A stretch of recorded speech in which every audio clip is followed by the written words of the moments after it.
ನಮಸ್ಕಾರ ಮಾಸ್ಟರ್ಗೆ. Hi sir, rupee sir, ನಮಸ್ತೆ sir.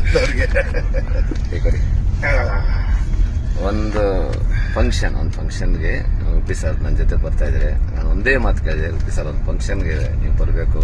ಯಾಕಂದ್ರೆ ಅವರು ದೊಡ್ಡ ಅಭಿಮಾನಿ, ನಮ್ಮ ಸ್ನೇಹಿತರು ಮಗ, ನಮ್ಮದು ರಿಲೇಷನ್ನೇ ದೊಡ್ಡ ಅಭಿಮಾನಿ. ಮದುವೆ ಆಗ್ತಾರೆ ಹುಡುಗ.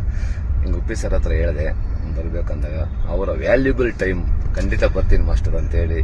ಸೊ ಮಾಸ್ಟರ್ ಕರೆದ್ರೆ ಆಗಲ್ಲ ಅಂತ ಹೇಳಕ್ಕಾಗತ್ತಾ? ನಮ್ಮ ಇವರ ಒಂದು ಸಂಬಂಧ 30-35 ವರ್ಷದ ಸಂಬಂಧ. ಹೌದು, ಅವತ್ತಿಂದ ನಮ್ಗೆ ಎಂತೆಂತ ಒಳ್ಳೊಳ್ಳೆ ಫೈಟ್ಸ್, ಎಂತೆಂತ ಒಳ್ಳೊಳ್ಳೆ ಇದೆಲ್ಲ ಕೊಟ್ಟಿದ್ದಾರೆ.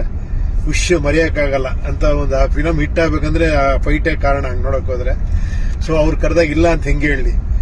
ಸೊ ತುಂಬಾ ಸಂತೋಷ ನಿಮ್ ಜೊತೆ ಬರ್ತಾ ಇರೋದು ಈ ಒಂದು ಸುಸಂದರ್ಭಕ್ಕೆ. ಥ್ಯಾಂಕ್ ಯು ಸರ್, ಒಳ್ಳೇದಾಗ್ಲಿ. Thank you very much. ಈ ಮಾತಲ್ಲ ಒಂದು ಹೇಳ್ಬಿಡ್ತೀನಿ, ಅವ್ರ ಎದುರಿಗೆ ಹೇಳ್ತೀನಿ.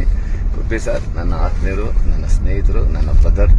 ಸೊ ಎಲ್ಲದಕ್ಕಿಂತ ಮಿಗಿಲಾಗಿ is a great human being. Rupi sir, thank you very much. Thank you sir. Thank you.